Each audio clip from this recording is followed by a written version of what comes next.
C'est dans ce village iranien, entre Isfahan et Yazd, que j'ai rencontré Touba. Sa maison est quelque part, au milieu.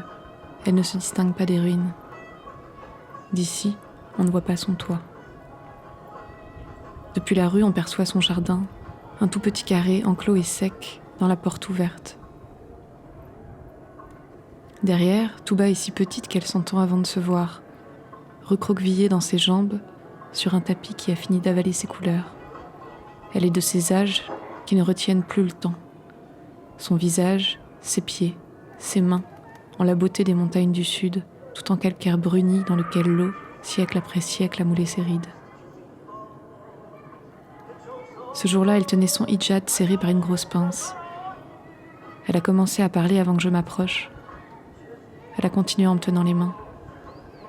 Sa bouche roulait un farci digéré depuis longtemps, plein des sourates et des poèmes d'Hafez, un farci qui racontait le deuil d'Hossein, l'aube et la peau des amants dans un soleil oublié, qui racontait Touba et ses 5 enfants, un sur chaque doigt, et son mari emporté il y a longtemps, qui racontait Hassan, fils de Touba, fils cadet, trésor, manifestant de la révolution à 20 ans, marchant droit, les mains nues, disparu dans la poussière des rues.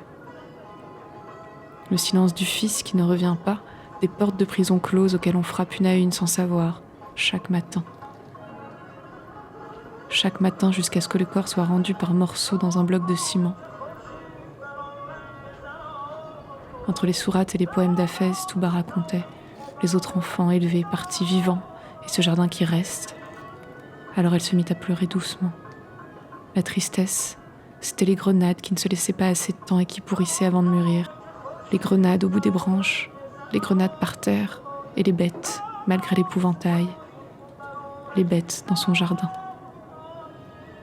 Ses larmes disparurent avant de couler. Elle rit. Et l'on continua à se tenir les mains. Quand je suis rentrée ensuite, j'ai regardé comment écrire son nom. Touba. C'est le nom d'un arbre. Énorme. Vert. Un arbre du paradis.